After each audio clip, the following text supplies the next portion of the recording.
এক বছরে আয় 283 কোটি টাকারও বেশি। এমএলএসে এখন টাকার রাজা লিওনেল মেসি। আমেরিকার ফুটবলকে বদলে দিয়েছেন তিনি। মাঠে গোল, গ্যালারিতে উন্মাদনা আর বেতনের তালিকায় নতুন ইতিহাস, সবকিছুতেই এখন একটাই নাম, লিওনেল মেসি।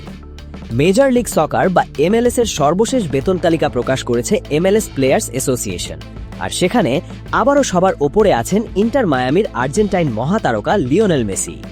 নতুন চুক্তির পর মেসির বার্ষিক মূল বেতন এখন $2,50,00,000, আর গ্যারান্টিড ইনকাম সহ মোট আয় দাঁড়িয়েছে অবিশ্বাস্য $2,83,00,000, বাংলাদেশি টাকায় যা প্রায় 3,000 কোটির কাছাকাছি। অবাক করা বিষয় হলো, এই হিসাবের মধ্যে বিজ্ঞাপন বা স্পন্সরশিপের আয় ধরা হয়নি, অর্থাৎ অ্যাডিডাস বা অ্যাপেল বা অন্যান্য ব্র্যান্ড থেকে আসা কোটি কোটি ডলার এখনও আলাদা।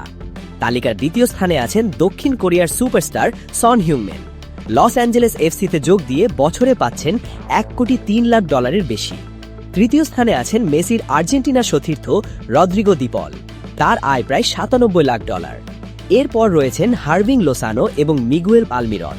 তবে মাঠের পারফরম্যান্সেও মেসি দেখিয়ে দিয়েছেন কেন তিনি আলাদা। ইন্টার মায়ামির হয়ে মাত্র 64 ম্যাচে করেছেন 59 গোল। গত মৌসুমে 29 গোল করে দলকে জিতিয়েছেন এমএলএস কাপ। 39 বছর বয়সের দোরগোড়ায় দাঁড়িয়েও মেসি যেন থামতেই জানেন না। মাঠে তিনি এখনো জাদুকর, আর মাঠের বাইরে ফুটবল অর্থনীতির সবচেয়ে বড় নাম।